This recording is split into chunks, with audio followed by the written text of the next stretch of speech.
I'm Jody with United Pawnbrokers out of Jonesboro, Arkansas.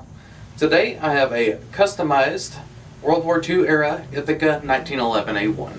So today I have quite an interesting 1911 in front of us. This is a World War II era Ithaca, as you can see on the side of the slide. This gun has multiple modifications to it, and we'll go through those in just a second. On the side of the frame you can see United States property, have the serial number, and of course M1911A1 US Army up front. This gun was refinished, but fortunately most of the proof marks are still on this gun. On the side here you have an FJA. That stands for Frank J. Allwood, which was an inspector at Remington Rand and Ithaca. Right below the magazine release you can see a tiny P marking. I'll get that to focus for us. And that was a standard proof mark.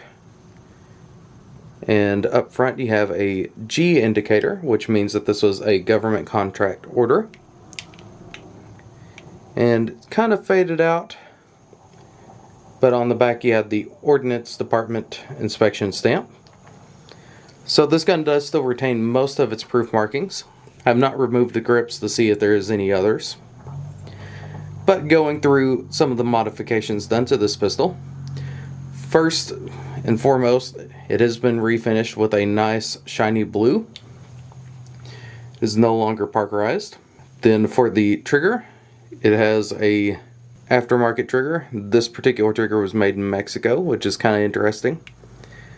I am not super familiar with vintage 1911s, so if there was a particular maker that made that trigger and has some significance to it, please let me know down below.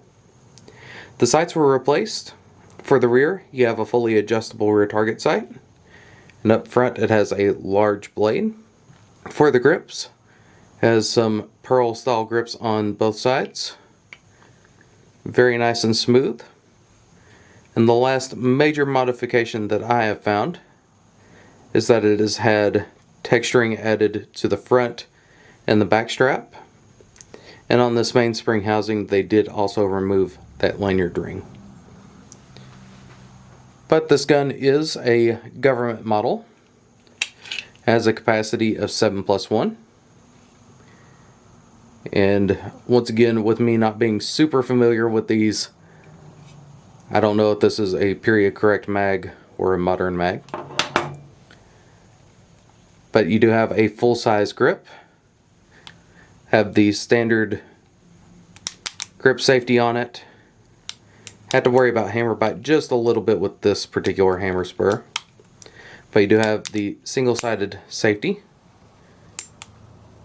Actually, this feels a little bit extended, but I may be wrong. Single-sided magazine release. Of course, with this one you do have that aftermarket trigger.